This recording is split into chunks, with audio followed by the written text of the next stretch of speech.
تمہاری تو نہ جاب ہے نہ کریئر۔ کرتے کا بٹن لگاتے ہوئے وہ جھکے سر کے ساتھ روانی سے بتا رہی تھی۔ رومیسا؟ میں اب تک رومیسا سے نہیں ملا تھا، اس لیے بے چینی سے پوچھا۔ اس کے اقرار کے بعد ہی تو طے کیا ہے سب کچھ۔ بہت خوش ہے وہ، شاید غضن پر اور اس میں پہلے سے کچھ انڈرسٹینڈنگ تھی۔ امی نے دانتوں تلے دھاگا دبا کر توڑتے ہوئے اپنے خیال کا اظہار کیا تو میں گویا چٹک کے رہ گیا۔ تو رومیسا نے اس روز مجھ سے جھوٹ بولا تھا؟ وہ ہمیشہ سے غضنور کو چاہتی چلی آئی تھی، اسے محض مہلت کی ضرورت تھی۔ شاید اسے خوف تھا کہ کہیں گھر والے میرے لیے کوئی سافٹ کارنر نہ ڈیولپ کر لیں، سو اس نے میرے منظر سے غائب ہونے کا انتظار کیا اور موقع ملتے ہی او گاڈ! میرا سر اس انکشاف سے پھٹا جا رہا تھا۔ یہ پہلی ناکامی نہیں تھی میری زندگی میں۔ رومیسا سے تو میں ہمیشہ ہارتا چلا آیا تھا، مگر اس بار تو جیسے میں اپنے آپ سے ہار گیا تھا۔ بہت کچھ ٹوٹ گیا تھا میرے اندر۔ تمہارے تایا تو چاہتے ہیں کہ عفان کے ساتھ ساتھ رومیسا کی بھی شادی کر دیں، بلکہ وہ تو عفان کے ولیمے والے دن رومیسا کی رخصتی رکھنے کا سوچ رہے ہیں۔ ہمیں کیا اعتراض ہو سکتا ہے؟ لڑکیاں جتنی جلدی اپنے گھروں کی ہو جائیں اچھا ہوتا ہے۔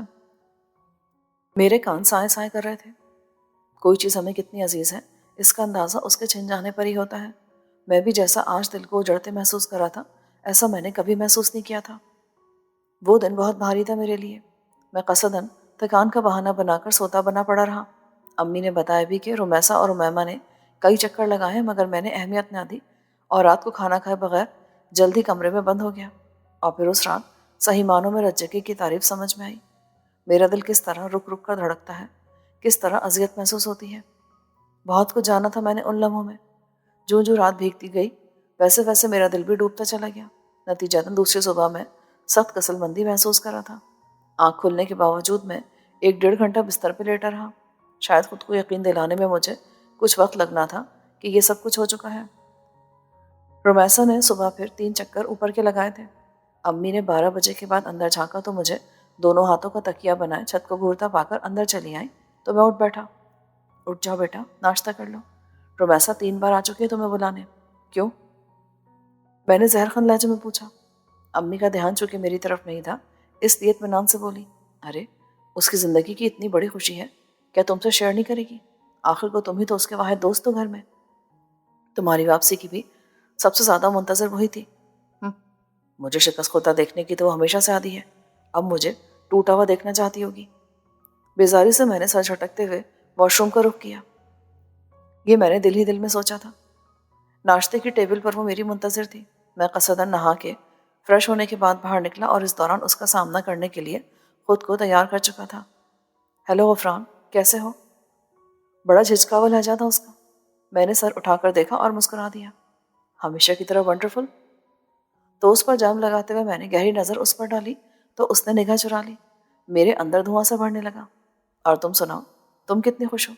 کینیڈا جانے میں اب کتنے دن باقی ہیں؟ کوشش کر کے میں نے اپنا لہجہ نارمل بنا لیا۔ کپ اٹھاتے ہوئے سرسری لہجے میں کہا تو وہ چونک کر مجھے دیکھنے لگی۔ شاید اسے اتنی جلدی مجھ سے اس سوال کی توقع نہیں تھی۔ تمہیں کیسے پتا چلا؟ وہ ہکلاتے ہوئے بولی، کیسے نہیں، یہ پوچھو کب پتا چلا؟ میرے جملے پر وہ کٹ سی گئی۔ کاغان سے فون کیا تھا میں نے امی کو، تب بتایا تھا انہوں نے، اسی لیے میں تمہارے اور غفران کے لیے خاص گفٹ بھی لایا ہوں۔ صفائی سے جھوٹ بولتے ہوئے میں نے اپنی مردانہ انا کا بھرم رکھا تھا۔ بظاہر تو میں نظر جھکائے سلائس پر جیم لگا رہا تھا، مگر در حقیقت رومیسا کی بے یقین نظریں خود پر گڑی محسوس کر رہا تھا۔ کیا ہوا؟ تم نے پوچھا نہیں کہ میں کیا لائی ہوں تمہارے لیے؟ میں نے ہلکے سے طنز کے ساتھ پوچھا تو وہ متذبذب سے ہو کر ادھر ادھر دیکھنے لگی۔ جب ہی میں نے یکدم اس کا بازو کھینچ کر اسے اپنی طرف موڑا، وہ اس کے لیے تیار نہ تھی، گرتے گرتے بچی۔ تم نے ٹھیک کہا تھا رومیسا، آج ہم نے واقعی کل کے فیصلے کو رد کر دیا ہے۔ دنیا واقعی بہت بڑی ہے اور اب مجھے بھی ایسا محسوس ہونے لگا ہے کہ میں نے غلط لڑکی کا انتخاب کیا تھا۔ دنیا جہاں کی نفرت، تلخی اور ترشی اس لمحے میرے لہجے میں آ سمائی تھی۔ رومیسا کی کشادہ آنکھیں حیرت سے کھلی رہ گئی۔ میں نے جھٹکے سے اسے چھوڑا اور لمبے لمبے ڈگ بھرتا کمرہ چھوڑ گیا، مگر بہت آگے جانے کے باوجود میرے جذبے میرا ساتھ نہ چھوڑ سکے۔ شروع دنوں میں مجھے خود سے بہت لڑنا پڑا، مگر دھیرے دھیرے خود کو بالکل نارمل بنا لیا۔ تاہم اب بھی میں باوجود کوشش کے رومیسا سے بات نہ کر پاتا تھا۔ وہ بولنا چاہتی بھی تو کڑوے پن سے جواب دے کر رخ موڑ لیتا۔ رومیسا شروع میں اس صورتحال سے کافی پریشان رہی، پھر اس نے بھی جیسے تھک ہار کر اپنی راہ الگ کر لی۔ گھر میں ڈبل شادیوں نے ٹھیک ٹھاک مصروفیات کھڑی کر دی تھی۔ پاپا میرے ایم فل کا ایڈمیشن اور جاب کا قصہ بھولے فی الحال مجھے شادی کی تیاریوں میں ادھر ادھر دوڑاتے رہتے تھے، اور چونکہ میرا دل گھر میں نہیں لگتا تھا سو باہر کے چکر لگاتا رہتا۔ دوستوں سے ملنے کی خواہش بھی نہ رہی، کیونکہ میں جانتا تھا کہ وہ لوگ رومیسا کے متعلق ضرور پوچھیں گے، اور بقول شاعر کیسے کہہ دوں کہ مجھے چھوڑ دیا ہے اس نے۔ بات تو سچ ہے، مگر بات ہے رسوائی کی، کہ مصداق میں بھی کنی کا ترائے پھیرا تھا۔ مگر کب تک؟ بھیا کی شادی پر وہ لوگ آئے تو انہیں سب پتہ چل گیا، مگر یہاں انہوں نے میرا بڑا بھرم رکھا، خاموشی سے ولیمہ اٹینڈ کر کے چلے گئے۔ بس جاتے جاتے بابر نے میرا کندھا تھپک کر کہا تھا، تو نے ٹھیک کہا تھا، تو واقعی شعر ہے۔ اور میرا جی چاہا کہ ہنس کر کہوں سرکس کا، اور ایک بار پھر ہم سب ہنس پڑے، مگر میرے لب ایک دوسرے میں پیوست ہو گئے۔ بہت کچھ میری آنکھوں سے جھلکنے لگا تھا۔ ہم چلتے ہیں یار، پھر آئیں گے، بلکہ اب تو آنا، زندگی کو نیا رنگ دینے کا ارادہ ہے۔ واحد نے چلتے چلتے خلوص سے آفر کی۔ میں جیسے سب کا مقروض ہو کر رہ گیا۔ شادی کے تیسرے ہفتے وہ اپنے شوہر کے ساتھ کینیڈا چلی گئی، اور یہاں گھر میں مینا بھابی نے اس کی کمی پوری کر دی۔ بظاہر گھر کے افراد اتنے ہی تھے، مگر جو خلا میرے دل میں پیدا ہوا تھا اس کا کوئی حل نہ تھا۔ اس خلا میں پوری دنیا سما سکتی تھی، مگر پھر بھی خالی پن اپنی جگہ موجود رہتا۔ بہرحال پھر وقت گزرتا رہا۔ پچھلے 6 سالوں میں وہ کل 4 مرتبہ پاکستان آئی تھی۔ 3 بچوں نے اس کی زندگی کو ایک نئی جہت عطا کر دی تھی۔ اگر میں چاہتا بھی تو اب اس کی زندگی میں کہیں کسی کونے میں میری گنجائش نکلتی ہی نہ تھی۔ میں نے پھر پاپا کی گھرکیوں کے آگے سر ٹیکتے ہوئے ایم فل میں ایڈمیشن لے لیا۔ وقت کسی طور گزرنے لگا کہ بہرحال اسے تو گزرنا ہی تھا، اور آج جب رومیسا کو پاکستان سے گئے پورے 6 سال گزر چکے ہیں، میں آج بھی اس کے گفٹ کیے ہوئے نسخہ ہائے وفا کو پڑھتے ہوئے اسے یاد کرنے لگا ہوں۔ نہ جانے کیوں بعض لوگ ہمارے دل سے کئی حیثیتیں بدل کر بھی نہیں جاتے۔ پہلے دوستی، پھر محبت، پھر نفرت، اور پھر بے انتہا نفرت کے بعد اب جب کہ میرے دل میں رومیسا کے لیے کوئی بغض نہیں، وہ آج بھی میری یادوں کا ایک بڑا حصہ اپنے نام ریزرو کیے بیٹھی ہے۔ کبھی کبھی ایسا ہوتا ہے کہ کوئی ہمارا کچھ بھی نہیں رہتا، پھر بھی اسے اپنے دل و دماغ سے مکمل طور پر نکالنے میں ہم ناکام رہتے ہیں۔ مجھے اعتراف ہے کہ مجھے اب رومیسا سے کوئی شکایت نہیں۔ 6 سال کے اس طویل عرصے نے میرے جذبوں کی راکھ میں دبی آخری چنگاری تک بجھا دی تھی۔ رومیسا میرا نصیب نہیں تھی، اسے مجھ سے ملنا ہی نہ تھا۔ یہ حقیقت سمجھنے میں نے کئی سال گزار دیے، مگر ایک روز جب جمعے کے خطبے میں نے امام صاحب کی زبان سے یہ حدیث نبوی صلی اللہ علیہ وآلہ وسلم سنی کہ انسان کو وہی کچھ ملتا ہے جو اس کی تقدیر میں خدائے بزرگ و برتر نے لکھ دیا ہے، خواہ دنیا کی ساری طاقتیں مل کر چاہیں کہ ایسا نہ ہو، اور وہ کبھی نہیں مل سکتا جو رب العالمین نے اس کے لیے نہیں لکھ رکھا، خواہ دنیا کی تمام طاقتیں مل کر کوشش کریں کہ ایسا ہو جائے۔ بس اس روز سے میرے دل کی عدالت نے رومیسا کو ہر الزام سے بری کر دیا تھا، مگر اب جو رومیسا میری یادوں میں بسی ہے وہ رومیسا ہے جسے میں نے چاہا تھا۔ اس کا وجود میری نگاہوں سے اوجھل ہو چکا ہے، مگر اس کی ذات اور اس کی ذات سے جڑی یادیں میری ہیں، میرا اثاثہ ہے، اور یہ سچ ہے کہ مجھے اس اثاثے سے محبت ہے۔ چائے؟ امیمہ کی آواز مجھے یکدم ماضی کی بھول بھلیوں سے کھینچ لائی۔ میں نے کرسی کی پشت سے ٹکا سر اٹھا کر کلائی پر بندھی گھڑی دیکھی۔ محض 15 منٹ ہی گزرے تھے اور میں پچھلے 6 سالوں کا سفر طے کر آیا تھا۔ تھینکس۔ میں نے کب اس کے ہاتھ سے لیا تو وہ چپ چاپ سامنے والی کرسی پر ٹک گئی۔ آج پھر بہت ٹینس ہیں آپ؟ تم سے کس نے کہا؟ مجھے کسی کے کہنے کی ضرورت نہیں ہے، ادراک اور احساس تو میں بھی رکھتی ہوں۔ جواباً وہ آہستگی سے بولی۔ میں نے بغور اسے دیکھا۔ اس میں اور رومیسا میں صرف صورت شکل کی حد تک شباہت تھی، ورنہ دونوں ایک دوسرے سے بے حد مختلف ہیں۔ رومیسا تیز آواز میں بلند لہجے میں بات کرنے کی عادی تھی، جبکہ امیمہ بہت دھیمے سروں میں بولتی تھی۔ رومیسا نے کبھی نظر جھکا کر مجھے مخاطب نہیں کیا، جبکہ امیمہ کبھی بھی مجھ سے نظر نہیں ملاتی تھی۔ رومیسا میری ہم عمر تھی اور یہ مجھ سے 12 سال چھوٹی تھی۔ بہت فرق ہے دونوں میں۔ پچھلے کئی دنوں سے میں نے بارہا محسوس کیا، امیمہ غیر معمولی حد تک میری مزاج شناسہ ہو گئی ہے۔ نہ جانے کیوں مجھے اس لڑکی سے خوف آنے لگا تھا۔ تبھی اس وقت بھی میں نے نفی میں سرے لایا، ایسی کوئی بات نہیں، تمہیں مغالطہ ہوا ہے۔ خردرے لہجے میں کہہ کر میں نے کپ صورت سے خالی کیا اور میز پر رکھ کر اندر کی طرف بڑھ گیا۔ تاہم اپنے عقب پر 2 نظروں کے ارتکاز کی تپش مجھے اندر آنے تک محسوس ہوتی رہی تھی۔ وہ لڑکی کتنی سندر تھی، میرے پیاسے من کا سمندر تھی، شبنم کی بوندوں سے جو دھلا ہو، ایسا تھا نکھرا روپ کنول، جیسے لکھی ہو کسی شاعر نے چاہت کے رنگوں سے کوئی غزل، میری دھڑکن سے سانسوں کا اقرار تھی۔ سی ڈی پلیئر پر گونجتی شہزاد رائے کی آواز مجھے اپنی جانب کچھ اس طرح متوجہ کر گئی کہ مجھے احساس ہی نہ ہوا اور امیمہ کارڈلس اٹھائے وہیں چلی آئی، جسے میری طرف بڑھا کر اس نے مجھے متوجہ کیا۔ رومی پھپھو کا فون ہے کینیڈا سے۔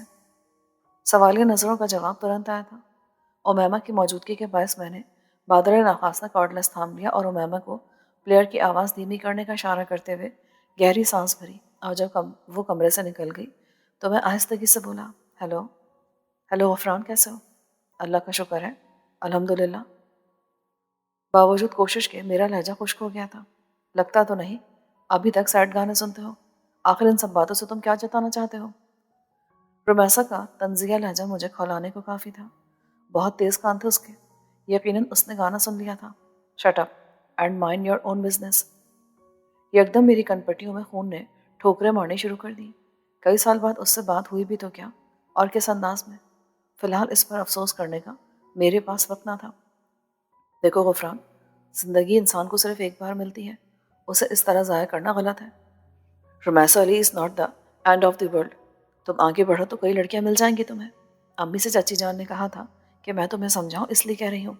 دیکھو پلیز، اس طرح تم اپنے اور گھر والوں کے ساتھ اچھا نہیں کرے ہو۔ میں فی الحال پڑھ رہا ہوں، ڈاکٹریٹ کرنا آسان نہیں، اس لیے شادی وادی کے بارے میں سوچنے کے لیے میرے پاس ٹائم نہیں ہے۔ رہ کے رومیسا علی کی بات تو تم نے ٹھیک کہا، رومیسا پر آ کر دنیا ختم نہیں ہو جاتی، مگر بات یہ ہے رومیسا غضنفر کہ میں زندگی میں ایک انتخاب غلط کر چکا ہوں، اس لیے اس بار بہت محتاط ہو گیا ہوں۔ تمہارے یاد کرنے کا شکریہ، آئندہ زحمت مت کرنا۔ زندگی کیسے گزارنی ہے پتہ ہے مجھے، اور پلیز کسی غلط فہمی کو دل میں جگہ مت دو۔ تم نے کہا تھا نا کہ ہر وقت کے لیے ایک کام اور ہر کام کے لیے ایک وقت مقرر ہوتا ہے، تو میں اس وقت کا انتظار کروں۔ آئندہ تائی اماں تم سے میرے متعلق کچھ کہیں تو کہہ دینا کہ میرے اور تمہارے درمیان اب کچھ بھی نہیں ہے۔ خدا حافظ۔ انتہائی غصے اور روکے پن سے کہہ کر میں نے کارڈلیس دور پھینک دیا۔ اپنے اہانت آمیز لہجے اور منتقمانہ انداز کی بدصورتی کا مجھے پوری طرح احساس تھا، مگر اس وقت میں اپنے قابو میں نہ تھا۔ امیمہ غالباً دوسرے کمرے میں امی سے باتیں کر رہی تھی۔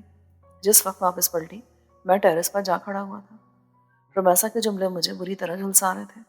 اس کا پرغرور لہجہ اس بات کا غماز تھا کہ وہ مجھے اب تک ایک ایسا مفتوحہ علاقہ سمجھتی ہے جس پر اس کے نام کا جھنڈا نصب ہو۔ بظاہر وہ مجھ سے ہمدردی جتا رہی تھی، مگر اس کا انداز اس کے لاشعور میں چھپی سرخوشی کی تشریح کرا تھا۔ میں نے اپنا دل ٹٹولا تو دور تک خلا سا محسوس ہوا۔ رومیسا کے حوالے سے دل میں جنم لینے والا ہر جذبہ اب راکھ ہو چکا تھا۔ ضروری نہیں ہر شخص محبت میں مجنوں بن جائے۔ مجھے حیرت بھی ہو رہی تھی کہ امی نے مجھ سے بات کرنے کی بجائے آخر رومیسا کو کیوں وسیلہ بنایا۔ یہ سچ ہے کہ پچھلے کئی سالوں سے میں نے شادی کے متعلق سوچنا چھوڑ دیا تھا، مگر یہ بھی نہ تھا کہ میں نے رومیسا کے نام پر جوک لینے کا فیصلہ کر رکھا تھا۔ ایم فل کا امتحان پاس کر کے میں نے پاپا کی ہدایت پر پی ایچ ڈی کرنے کا فیصلہ کر لیا تھا، اور اب ڈاکٹریٹ کرنے میں محض چند ماہ ہی رہ گئے تھے۔ آگے کیا کرنا ہے یہ ایک طرح سے میں نے پاپا پر ہی چھوڑ رکھا تھا۔ مگر آج رومیسا نے جیسے مجھے للکارا تھا، مرد خواہ کتنا ہی لاپرواہ کیوں نہ ہو، جب اس کی مردانہ انا پر چوٹ پڑتی تو اس کا سارا ضبط اور تحمل انگارے کے آگے ریشم کا تار ثابت ہوتا ہے۔ مجھے بھی اس وقت رہ رہ کر تاؤ آ رہا تھا۔ ایک طرح سے پچھتاوا محسوس ہو رہا تھا کہ میں نے اس نہج پر پہلے کیوں نہ سوچا۔ اگر سوچ لیا ہوتا تو شاید اپنی شریک حیات کو بھی چن لیا ہوتا۔ ٹیرس پر چلنے والی ٹھنڈی ہوا بھی میرے تپتے ہوئے خیالات کی حدت کو کم نہ کر سکی۔ کافی دیر تک میں وہیں کھڑا رہا، اور جب پلٹا تو ٹیرس پر پڑی کہ ان کی کرسی پر امی کو بیٹھا دیکھ کر ان کے پاس چلا آیا۔ کیا ہوا؟ یوں خاموش کیوں بیٹھی ہے؟ مجھے آواز دے لی ہوتی۔ بس یوں ہی، مجھے لگا تم کسی گہری سوچ میں گم تھے۔ امی دھیرے دھیرے موضوع کی طرف آ رہی تھی۔ میں نے ہلکے سے مسکراتے ہوئے ان کا ہاتھ پکڑ کر لبوں سے لگا لیا۔ میری کوئی بھی سوچ آپ کی بات سے زیادہ اہم نہیں، آپ کہیے کیا کہنا چاہ رہی ہیں؟ میرے پچھلے 6 سال کے اکھڑ رویے نے گھر والوں کو مجھ سے خاصا دور کر دیا تھا۔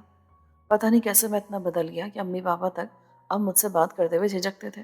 شاید میں نے خود کو سب سے لا تعلق کر کے ان کے اور اپنے درمیان خلیج پیدا کر لی ہے۔ رومیسا سے بات ہوئی تمہاری؟ میں نے بمشکل ناگواری کو چہرے پر چھلکنے سے روکا، مگر پھر بھی میرا لہجہ اکھڑ گیا تھا۔ جی، میرا خیال ہے جو بات اس نے کی ہم ڈائریکٹ بھی کر سکتے تھے۔ مجھ سے بات کرنے کے لیے آپ کو دوسروں کے سہارے کی ضرورت کب سے پڑنے لگی امی؟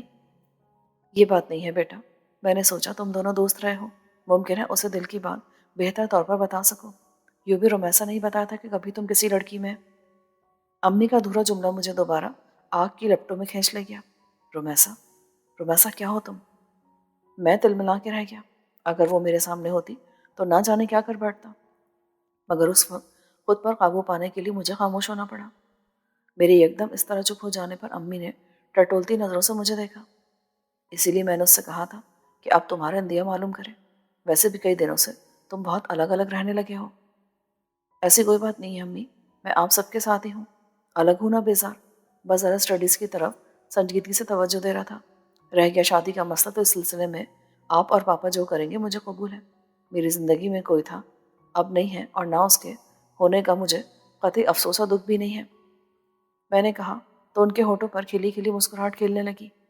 افسوس اور دکھ ہونا بھی نہیں چاہیے، اللہ تعالیٰ کے ہر کام میں مصلحت ہوتی ہے، اس کی رضا میں راضی رہنے والا شخص ہی صحیح معنوں میں خوشی محسوس کر سکتا ہے۔ جوڑے آسمانوں پر بنتے ہیں، دیکھنا تمہاری دلہن لاکھوں میں ایک ہوگی۔ انہیں خوش دیکھ کر میرے اندر سلگتے الاؤ پہ چیٹے سی پڑنے لگی۔ تو پھر چلاؤں بات؟ اب کہ انہوں نے ہلکی سی شوخی کے ساتھ دوستانہ لہجے میں پوچھا تو میں کھل کر ہنس پڑا۔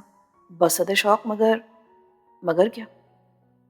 وہ کچھ فکر مندی سے بولی تو میں نے جھجکتے ہوئے کہا، آپ لوگ امیمہ کے لیے بھی لڑکا تلاش کریں، میرا خیال ہے وہ بھی اب بڑی ہو گئی ہے۔ میرا لہجہ بے حد سنجیدہ تھا، مگر امی ہنس پڑی۔ ارے لڑکے، باولے ہو گئے ہو کیا؟ امیمہ کی بھی عمر ہی کیا ہے، محض 18 سال، اور ابھی تو اس نے انٹر بھی نہیں کیا۔ رضوان میاں اس کی اتنی جلدی شادی کرنے والے نہیں ہیں۔ تمہاری تائی نے ایک دو جگہ بات چلائی تھی، مگر رضوان میاں نہیں مان رہے۔ انہوں نے بتایا تو میں کچھ سوچتے ہوئے بولا، آپ رضوان بھائی کی بات مجھ پر چھوڑیں، انہیں میں سمجھا لوں گا۔ انفیکٹ ایک اسٹوڈنٹ ہے میرا، بہت اچھا، نیک اور ذہین، بہت ترقی کرے گا، امیمہ کے لیے بہت اچھا رہے گا وہ۔ آپ تائی اماں سے کہیے گا میں رضوان بھائی سے بات کر لوں گا۔ اچھا، کہہ دوں گی میں، مگر تمہیں یہ ہتھیلی پر سرسوں جمانے کی کیا سوجی ہے؟ امی نے ذرا تشویش سے پوچھا تو میں اٹکا، مگر سنبھل گیا۔ کہا تو ہے لڑکا بہت اچھا ہے، اس کی امی آج کل اس کے لیے لڑکیاں دیکھ رہی ہیں، امیمہ سے بہت اچھا جوڑ بنے گا اس کا۔ بس یوں سمجھے میں امیمہ کا مستقبل محفوظ دیکھنا چاہتا ہوں، آخر کچھ اچھا ہوں اس کا، اس کے لیے نہیں سوچوں گا تو کس کی فکر ہوگی مجھے۔ امی مطمئن سی ہو گئی۔ ٹھیک ہے، ایک دو دن میں بات کرتی ہوں، تم بھی لڑکے کی والدہ سے رابطہ کرو۔ انہوں نے اٹھتے ہوئے کہا تو میں نے بھی اس بات میں سر ہلا دیا، مگر جو ہی ٹیرس کے دروازے پر اسنیکس اور چائے کی ٹرالی کے لیے کھڑی امیمہ پر نگاہ پڑی، میں چونک سا گیا۔ اس کی آنکھوں میں بے حد شکوے تیرتے نظر آ رہے تھے۔ اس کی ایک نظر ہی اتنی گھائل تھی کہ میں محسوس کیے بغیر نہ رہ سکا۔ یقیناً وہ بہت دیر سے وہاں کھڑی تھی، ہماری ساری گفتگو سنی تھی اس نے۔ لو بھائی، چائے بھی آ گئی اور امیمہ بھی، ماشاءاللہ بڑی لمبی عمر ہے۔ امی نے اس کو سر پر ہاتھ پھیر کر کہا تو میں نے نظر چرا لی۔ چلو یہیں چائے پی لیتے ہیں، تم بھی بیٹھ جاؤ امیمہ۔ امی نے اسے اپنے پاس ہی بٹھا لیا۔ وہ سر جھکائے چائے بنا رہی تھی، مگر اس کے ہاتھوں کی لرزش بہت کچھ بتا رہی تھی۔ اس پر غضب امی نے اس سے بھی کہہ دیا، ابھی ہم تمہارے ذکر کر رہے تھے، غفران کا خیال ہے اب تمہاری بھی شادی کر دی جائے، خود تو 30 سال کی عمر میں جا کر راضی ہوئے ہیں، اب قاضی جی بنے پورے شہر کے اندیشوں میں دبلے ہو رہے ہیں۔ میرے ہاں کہنے پر امی بہت مسرور ہو گئی تھی، ہنس کر بولی، اوہ۔ امی کے جملے پر اس کے ہاتھ سے دودھ چھلک گیا۔ دیکھ کر بیٹا، اچھا تم رہنے دو، میں بنا دیتی ہوں۔ اس کا ہاتھ یقیناً جل گیا تھا۔ ہونٹ کاٹتے ہوئے اس نے ضبط کیا، مگر 2 آنسو پھسل پڑے تھے۔ کیا بہت جل گیا ہے؟ میں نے بے ساختہ فکر سے پوچھا۔ جواباً اس نے جن نظروں سے دیکھا وہ میرے اندر گہرائی تک جا اتری تھی۔ میں کوئی بچہ نہیں تھا کہ اس کی آنکھوں کی زبان نہ سمجھتا۔ وہ مجھ سے 12 سال چھوٹی تھی، مگر عمر کے جس دور سے وہ گزر رہی تھی وہ ایسے ہی لا حاصل تمنائیں جنم لینے کا دور ہوتا ہے، اور اس دور کی یہ اذیت بھری کہانی مجھ پر بیت چکی تھی۔ میں اس کی تکلیف سمجھ سکتا تھا، مگر اس کا مطلب یہ نہیں تھا کہ میں اس کی خواہش پوری کرنے کے لیے چپ چاپ اس کے سنگ چل دیتا۔ آج میرا خدشہ صحیح ثابت ہوا تھا۔ لاشعور میں چھپا وہ خوف جو میں امیمہ کے اپنی جانب اٹھتے ہوئے ہر قدم پر محسوس کرتا تھا، وہ مجسم ہو کر سامنے آ کھڑا ہوا تھا۔ میرے کمرے سے برنول لے لو، اور ہاں، امی کے ساتھ اپنی چچی کی تلاش شروع کر دو۔ اچھا ہے، تمہیں بھی تفریح مل جائے گی، سارا دن گھر میں بند رہتی ہو، باہر نکلو گی تو پتہ چلے گا کہ دنیا میں اس 2 منزلہ گھر کے علاوہ بھی بہت کچھ ہے۔ یکدم مجھ پر غصے کی الغار ہوئی تھی، جس کے باعث میں روکھے لہجے میں کہتے ہوئے اٹھ کھڑا ہوا تو وہ ڈبڈبائی آنکھوں سے مجھے دیکھنے لگی۔ میں نے بہت پر بالخصوص زور دیا تھا، تنبیہی نظروں سے اسے دیکھتے ہوئے گویا نصیحت کی تو وہ سر جھکا کر رہ گئی۔ رومیسا کے بعد اب امیمہ کے تیوروں نے مجھے پھر سے اکھاڑ پچھاڑ سے دوچار کر دیا تھا۔ میں گھر سے نکل آیا، میرے دوستوں میں اب بابر اور میں ہی چھڑے رہ گئے تھے، سو آپس میں کبھی کبھار مل بیٹھتے تھے، جبکہ وہ تینوں کھوٹوں سے بن چکے تھے۔ بابر بھی اپنی گھریلو ذمہ داریوں کی وجہ سے فی الحال فارغ تھا، مگر جلدی اسے بھی کھوٹا نصیب ہونے والا تھا۔ ادھر بھی کچھ صورتحال یہی ہوئی تو میں خوشخبری اسے سنانے چل دیا۔ در حقیقت میں اپنے ذہن سے رومیسا اور امیمہ دونوں کا خیال چھٹک دینا چاہتا تھا۔ شاید اسی کوشش میں بابر پر ظاہر ہو گیا، کچھ پریشان ہے۔ اس نے تاڑ لیا تھا۔ میں نے پہلے تو انکار کیا، پھر حسب معمول سب کچھ کہہ سنایا، سوائے امیمہ کے قصے کے۔ اوہ، تو اب تو انتقاماً شادی کر رہا ہے؟ بکومت، امی پاپا کی خواہش ہے اور میں دل سے راضی ہوں اس کے لیے۔ وہ ہنس کر مجھے شاباش دینے لگا۔ چل یار، تو بھی تابے دار ہو گیا۔ ویسے رومیسا کا تیری زندگی سے جانا ایک طرح سے اچھا ہی رہا، ضد میں صحیح، کچھ بن تو گیا، اور اب آگے بھی انشاءاللہ اچھا ہی ہوگا۔ میں بظاہر ہنس کر رہ گیا، تاہم اس کا جملہ میرے دل میں ترازو ہو گیا تھا۔ رات کے اس وقت شاید 1:30 بجا تھا۔ پتہ نہیں کس احساس نے مجھے بیدار کر دیا۔ آنکھ کھلنے پر کتنی ہی دیر اندھیرے میں دم سادے لیٹا رہا۔ پتہ نہیں کیوں بے چینی سے ہو رہی تھی، اور جب کافی دیر تک دوبارہ نیند نہ آ سکی تو میں ٹیرس پر نکل آیا۔ رات کی بھیگی ہوا بڑی خنک سی لگ رہی تھی۔ ریلنگ تک پہنچ کر نیچے کی طرف بے ساختہ نظر پڑی تو میں ششدر رہ گیا۔ آخر سردیوں کی وہ ٹھیک ٹھاک سرد رات تھی، مگر امیمہ بغیر کسی گرم کپڑے کے شبنم سے نم ہوتی گھاس پر گھٹنوں میں سر دیے بیٹھی تھی، اور جس طرح اس کا پورا جسم لرز رہا تھا اس سے پتہ چلتا تھا کہ وہ رو رہی ہے۔ بات ہی ایسی تھی کہ مجھے نیچے آنا پڑا۔ امیمہ۔ لاؤنج کا دروازہ کھول کر باہر نکلا تو سردی کے احساس نے بے ساختہ ہاتھوں کو رگڑنے پر مجبور کر دیا۔ میری آواز پر اس نے صورت سے سر گھٹنوں سے اٹھایا تھا۔ پورا چہرہ آنسوں سے تربتر اور سردی کی شدت سے سفید ہو رہا تھا۔ شام کو سمد کے گھر والے اسے دیکھنے آئے تھے۔ اب تک وہی شیفون کا سوٹ وہ پہنے ہوئے تھی۔ میں لپک کر اس کی طرف بڑھا۔ یہ کیا بے وقوفی ہے؟ مرنے کی صلاح ہے، اٹھو فوراً۔ گرجتا ہوا میں اس کے سر پہ جا کھڑا ہوا۔ اس نے شکستگی سے مجھے دیکھا، مگر ٹس سے مس نہ ہوئی۔ میں نے جھک کر اس کا ہاتھ پکڑتے ہوئے اسے اٹھانے کی کوشش کی۔ وہ بالکل برف ہو رہی تھی۔ What's this naan sense? سنا نہیں تم نے؟ میرا لہجہ یکدم آنچ دینے لگا تو وہ اٹھ کھڑی ہوئی، مگر بے اختیار روئے بھی جا رہی تھی۔ گرم شال اپنے کندھوں سے اتار کر میں نے اس کے کندھوں پر پھیلائی۔ اندر چلو، میں نے تحکم سے کہا، مگر وہ نفی میں سرے لا گئی۔ نہیں، اندر نہیں جاؤں گی۔ جھٹکے سے اس نے ہاتھ چھڑا لیا۔ دماغ تو درست ہے تمہارا، چلتی ہوئی لگاؤں ایک؟ مجھے حقیقتاً غصہ آ گیا تھا۔ چھوٹی سی لڑکی میرے سامنے ہٹ دھرمی دکھا رہی تھی۔ آپ بھلے کچھ بھی کر لیں، نہیں سنوں گی آپ کی ایک بات بھی، اور نہ ہی شادی کروں گی کسی سے۔ امیمہ، میں نے غصے سے کہا، ٹھیک کہہ رہی ہوں میں۔ ہچکیاں لیتے ہوئے وہ بے بسی سے بولی، اندر چلو، نہیں تو بیمار پڑ جاؤ گی۔ میں نے یکدم سرد لہجے میں کہا، تو ہو جاؤں، زیادہ سے زیادہ کیا ہوگا؟ مر جاؤں گی تو اچھا ہی ہے نا۔ اپنی مرضی کی زندگی نہ جی سکے تو بہتر ہے انسان مر ہی جائے، روز روز کی موت سے بہتر ہوگا۔ وہ بے خوفی سے کہہ رہی تھی۔ میں نے آج سے پہلے اس کا ایسا رخ کبھی نہیں دیکھا تھا۔ ہنسنا رونا تو دور کی بات، وہ بولتی بھی کبھی کبھاری تھی، مگر آج جس طرح وہ بکھر کر منتشر ہو کر تیز لہجے میں کہتی جا رہی تھی، اس نے مجھے مبہوت کر دیا تھا۔ میں نے یک لخت آگے بڑھ کر اسے بازو سے پکڑا اور اس کے آنسوؤں اور احتجاج کی پرواہ نہ کرتے ہوئے تقریباً کھینچتا ہوا اندر لایا اور لا کر اسے ڈرائنگ روم میں صوفے پر دھکیل دیا۔ پاگل ہو گئی ہو تم؟ جو کچھ کہہ رہی ہو اس کا ذرا بھی احساس ہے تمہیں؟ بے شرمی کی حد ہے، اپنے بڑوں سے اس لہجے میں بات کی جاتی ہے، اور وہ بھی ایسی بات۔ میری آنکھوں سے نہیں، لبوں سے بھی شرارے نکل رہے تھے۔ تو پھر کس سے کہوں میں؟ دادی جان سے یا پاپا سے؟ کون سنے گا میری؟ کون؟ آج ماما ہوتی تو میں دیکھتی، کوئی کیسے مجھے میری مرضی کے خلاف۔ بقیہ جملہ جیسے اس کے آنسوؤں میں ڈوب گیا۔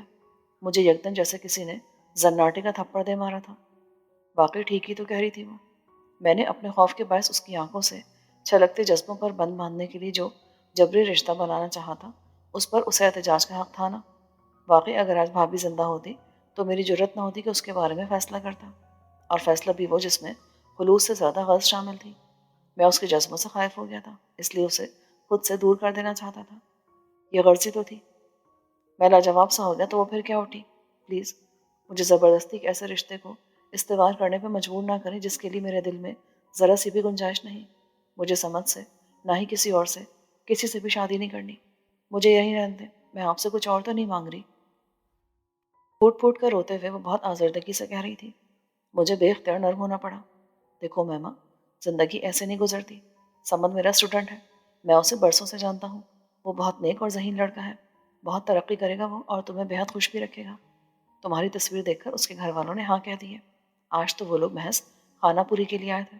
تم تو خوش نصیب ہو کہ تمہیں اتنا اچھا گھرانہ اور اتنا اچھا بندہ مل رہا ہے۔ پھر اتنا کہنے پر اس نے مجھے سر اٹھا کر یوں دیکھا جیسے کہہ رہی ہو، برے تو آپ بھی نہیں۔ پھر میں نے ضبط کر کے نظر پھیر لی، مگر مجھے نہیں چاہیے اتنا اچھا گھرانہ، نہ ہی میں کسی کی ترقی میں حصے دار بننا چاہتی ہوں۔ پلیز غفران، مجھے مجبور مت کریں۔ دھڑا دھڑ، یکدم جیسے کوئی بم پھٹا تھا میرے حواسوں پر۔ ساری دیواریں مجھے اپنے اوپر گرتی محسوس ہوئی تھی۔ امیمہ نے مجھے آج میرے نام سے پکارا تھا، وہ جو ہمیشہ مجھے چاچو کہتی آئی تھی، پچھلے کچھ عرصے سے محض آپ جناب کا استعمال کرنے لگی تھی، مگر آج تو جیسے اس نے حد ہی پھلانگ لی تھی۔ چٹاخ! میرے آنی ہاتھ کی ضرب نے اسے لڑکھڑا دیا۔ شدید غیظ و غضب کے باعث میری کن پٹیاں پھڑپڑانے لگی۔ اگر میں ایک لمحہ بھی اس کے سامنے رکتا تو جانے کیا کر بیٹھتا۔ اسے انتہائی جلال سے گھور کر میں تیز قدموں سے باہر نکل گیا، مگر اس کے ساتھ ہی وہ بلک بلک کے رو پڑی تھی۔ سیڑھیاں چڑھتے ہوئے اس کی سسکی میری سماعتوں کا حصہ بنی تھی۔ پاگل، بے وقوف، نادان! میں نے اسے لاکھوں نام دے ڈالے، مگر غصہ تعصب دونوں بھی کم نہیں ہو رہے تھے۔ اس کے رخساروں کی نرمی اب تک مجھے اپنی ہتھیلی پر محسوس ہو رہی تھی۔ یہ دوسری رات تھی جو اس پوری زندگی میں مجھ پر بھاری گزر رہی تھی۔ پہلے مجھے رمیسا نے رچکے کا مطلب سمجھایا تھا، اور آج امیمہ۔ پہلے میں اپنے نقصان پر ٹوٹا تھا، شکست خوردہ ہوا تھا، مگر آج امیمہ کے دکھ نے مجھے توڑ کے رکھ دیا تھا۔ جتنا مجھے اس پر غصہ تھا، اس سے زیادہ اس کے نقصان کا دکھ تھا۔ پتہ نہیں انسان اپنا غم سہ لیتا ہے، کیوں سہ لیتا ہے؟ خود پر گزری برداشت کر لیتا ہے، مگر جب کسی عزیز ہستی کو اس دکھ کی بھٹی میں جلتا پاتا ہے تو ضبط نہیں کر سکتا۔ امیمہ سے شاید یہ انسیت ہی تھی کہ میں دل سے آزردہ تھا۔ وہ بچپن سے میرے سامنے رہی تھی، اور بالخصوص رومیسا کی مغرور شخصیت کے پرت کھلنے کے بعد تو میں امیمہ کی شفاف شخصیت سے اور بھی متاثر ہو گیا تھا۔ مگر جو کچھ وہ چاہتی تھی ویسا ممکن نہیں تھا۔ عمر کے علاوہ ہمارے درمیان رومیسا کا وجود ایک رکاوٹ تھا، اور سب سے بڑھ کر میرا دل۔ میں نے اسے کبھی اس نظر سے نہیں دیکھا تھا، اور نہ ہی ایسا کبھی تاثر دیا تھا۔ پتہ نہیں کہاں غلطی ہوئی تھی مجھ سے۔ شاید میں نے ٹھیک ہی کہا تھا، ہم دل کے مکین کا خود انتخاب نہیں کرتے، بلکہ وہ تو ازل سے منتخب ہوتے ہیں۔ شاید خدا انہی لوگوں کو چن کر بھیجتا ہے، جیسے میرے لیے رومیسا اور امیمہ کے لیے۔ اوہ! میں اپنی ٹینشن ختم کرنا چاہتا تھا، مگر جوں جوں میں سوچ رہا تھا امیمہ بے قصور نظر آ رہی تھی۔ واقعی دل پر زور کس کا رہا ہے؟ جب میں ایک مضبوط اور جری مرد ہو کر اس ننھے سے دل کے آگے گھٹنے ٹیک سکتا تھا، تو وہ تو پھر ایک نازک اور کومل سی لڑکی تھی۔ میں سوچتا رہا اور رات بیتتی رہی۔ دل پر اسے مارنے کا جو بوجھ تھا وہ صبح اور بھی بھاری ہو گیا، جب مینا بھابھی نے آ کر اطلاع دی کہ وہ میرے ساتھ آج کالج نہیں جائے گی۔ صبح اسے کالج ڈراپ کرنا میرا روٹین تھا۔ کیوں؟ میں چور سا بن گیا۔ نظر چرا کر بولا تو بھابھی میرے سامنے آ کھڑی ہوئی۔ بہت عجیب انداز سے مجھے دیکھتے ہوئے انہوں نے سینے پر بازو لپیٹ لیے تھے۔ پوری رات روتی رہی ہے، ایک پل کے لیے بھی نہیں سوئی۔ شاید اپنی ممی کو کل بہت مس کیا اس نے۔ اینی وے، اب وہ سو رہی اس لیے نہیں جائے گی۔ تم ناشتہ کر لو، پھر نکل جانا۔ نظروں کے مقابلے میں ان کا لہجہ بالکل نارمل تھا۔